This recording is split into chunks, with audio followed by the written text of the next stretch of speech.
ങ്ങളെ പ്രതിരോധിച്ച് മുഖ്യമന്ത്രി പിണറായി വിജയൻ ചെറിയ വീഴ്ചകളെ പൊതുവൽക്കരിച്ച് ക്രമസമാധാനമാകെ തകർന്നുവെന്ന് പ്രചരിപ്പിക്കുന്നത് തെറ്റാണെന്ന് മുഖ്യമന്ത്രി പറഞ്ഞു. പിണറായി കാലത്തെ ക്രമസമാധാന നില ലജ്ജാവഹമാണെന്ന് പ്രതിപക്ഷത്തിന്റെ വിമർശനം.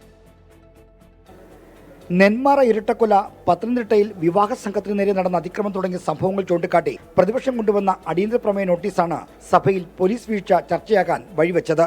രണ്ട് സംഭവങ്ങളിലും പോലീസ് സംഭവിച്ച വീഴ്ചകൾ എണ്ണിപ്പറഞ്ഞ പ്രതിപക്ഷം ക്രമസമാധാനം തകർന്നുവെന്ന് സമർത്ഥിക്കാനാണ് ശ്രമിച്ചത്. ചങ്ങലയ്ക്ക് ഭ്രാന്ത് പിടിച്ച അവസ്ഥയാണെന്നായിരുന്നു പ്രതിപക്ഷ വിമർശനം. പോലീസ് വന്ന് ജീപ്പിൽ ഇറങ്ങുന്നു, കണ്ണി കണ്ട മുഴുവൻ ആളുകളെയും തല്ലുന്നു, സ്ത്രീകളെ ഉൾപ്പെടെ. എവിടെ കേട്ടിട്ടുണ്ട് ഇതൊക്കെ? ചങ്ങലയ്ക്ക് ഭ്രാന്ത് പിടിച്ചോ? ക്രിമിനലുകളെ ചങ്ങലക്കിടേണ്ട, വിലങ്ങ് വെക്കേണ്ടവരാണ് പോലീസ് എന്ന് പറയുന്നത്.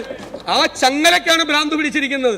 ക്രമസമാധാനം ആകെ തകർന്നുവെന്ന പ്രതിപക്ഷ വിമർശനത്തിൽ മുഖ്യമന്ത്രി ക്ഷുഭിതനായി. ചില സംഭവങ്ങൾ മാത്രം എടുത്തുകാട്ടി ക്രമസമാധാനം ആകെ തകർന്നെന്ന് പറഞ്ഞാൽ അത് കേരളത്തിന്റെ പൊതുചിത്രമാകില്ലെന്ന് മുഖ്യമന്ത്രി തിരിച്ചടിച്ചു. തെറ്റിനെ തെറ്റായി കണ്ട് കർശന നടപടി സ്വീകരിക്കുമെന്നും മുഖ്യമന്ത്രി നിയമസഭയെ അറിയിച്ചു. കുറച്ച് ബഹളമുണ്ടാക്കി പ്രശ്നമാക്കാന്നാണ് ധാരണ.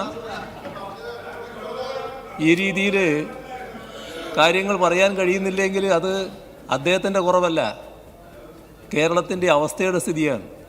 ഏതെങ്കിലും ചില സംഭവങ്ങൾ എടുത്ത് കാണിച്ചുകൊണ്ട് വല്ലാതെ ഇവിടെ ക്രമസമാധാനമാകെ തകർന്നു എന്ന് പറഞ്ഞാൽ അതൊരു ചിത്രമായിട്ട് വരില്ല. അടിയന്തര പ്രമേയത്തിന് അനുമതി നിഷേധിച്ചതിൽ പ്രതിഷേധിച്ച് പ്രതിപക്ഷം ഇറങ്ങിപ്പോയി. വാക്കൌട്ട് പ്രസംഗത്തിനിടെ പ്രതിപക്ഷ നേതാവും സ്പീക്കറും തമ്മിലും തർക്കിച്ചു. എന്നെ പ്രസംഗം നിർത്തിക്കഴിഞ്ഞാൽ മുഖ്യമന്ത്രിക്ക് സന്തോഷമാവാൻ അതിന് വേണ്ടിയിട്ടാണെങ്കിൽ അങ്ങനെയൊന്നും സംസാരിക്കരുത്. ഈ രീതിയിലൊന്നും അങ്ങേപ്പോലെ ഒരു മുതിർന്ന ആൾ സംസാരിക്കുന്നത് ശരിയല്ല. അങ്ങേ നിയമസഭക്കകത്തുള്ള വളരെ സീനിയർ അംഗമാണ്.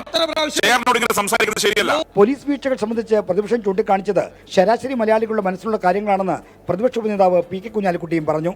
24 തിരുവനന്തപുരം.